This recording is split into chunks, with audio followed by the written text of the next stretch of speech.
I think there's something rather positive about the idea of Jacob Rees-Mogg as chairman of the Conservative Party, a prospect that promises to be as delightful as an Edwardian garden tea party, with, dare I say, more decorum and fewer prying questions about privilege. Yes, it seems Robert Jenrick, in his fervour to reform and democratise the Conservative Party, has chosen to dust off Rees-Mogg, who lost his seat, but somehow retains a beacon of popularity among grassroots Conservatives, like some relic of Victorian sensibility, who yet finds himself on GB News.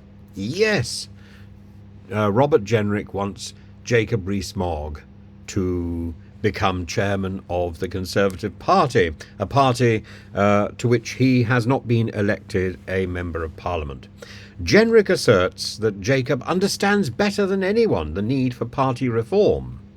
A lofty accolade for a man who once suggested we return to pounds and ounces. But alas, such a nostalgic view may indeed be just the ticket to reconnect with the grassroots. After all, who better to mobilise the Tory troops than Sir Jacob, known affectionately as the Honourable Member for the 19th century? Now, I remember Jacob when he was quite young. Envisage Jacob at the helm. I have nothing against Jacob at all. I think he's a perfectly pleasant individual. I don't know whether I would have thought the same had he been my MP. But I do admire the fact that, number one, he studiously, when he was MP, kept constituency surgeries, and number two, he makes a point of debating and talking to anyone, even if he doesn't necessarily listen to the end of people's sentences. Now, envisage Jacob at the helm, attending meetings with the punctuality of a Swiss timepiece and the charm of an antique grandfather clock. One can almost hear him hosting Conservative events with a clipboard in one hand and Earl Grey in the other, and perhaps instructing party volunteers on the art of proper tea pouring.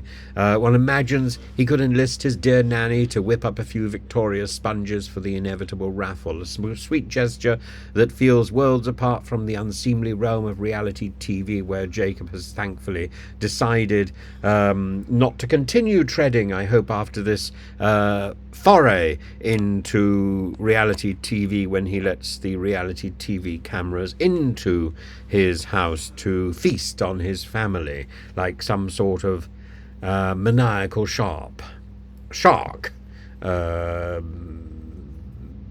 basking on young things, because that's what reality TV does.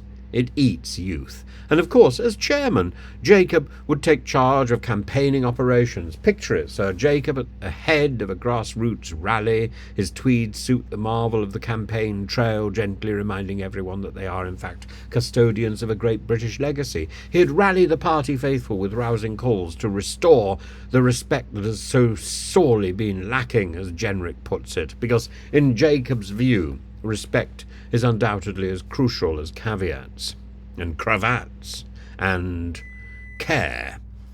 Interestingly, Rees-Mogg has already endorsed Jenrick, describing him as the one who could steal Nigel Farage's clothes, a curious phase that conjures images of Jacob perhaps donning Nigel's infamous pinstripe for the cause, whilst valiantly battling the Reverend Starmer on the debate stage. Or maybe Jacob Rees-Mogg is lurking around Brighton Beach when Nigel Farage goes skinny dipping next time. After all, who else can navigate the turbulent waters of political discourse with such a straight back to resolve?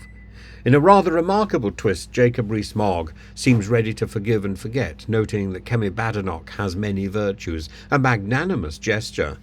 Though one might detect a faint sigh of relief that the Baron of Brexit has decided not to dismiss her entirely. He's even gone so far as to hint that unity is key, no matter which way the leadership winds blow. So, here's to Jacob Rees-Mogg, perhaps the most decorous party chairman one could imagine, who could undoubtedly take up the gavel with a flourish, bring a little order and a few cakes to the party, and possibly give us all the chance to marvel at his penchant for raffles over reality TV. Bravo, Jacob. The nation awaits your next act, and ideally will switch off the telly as a unit the moment your reality TV thing is finished and starts airing.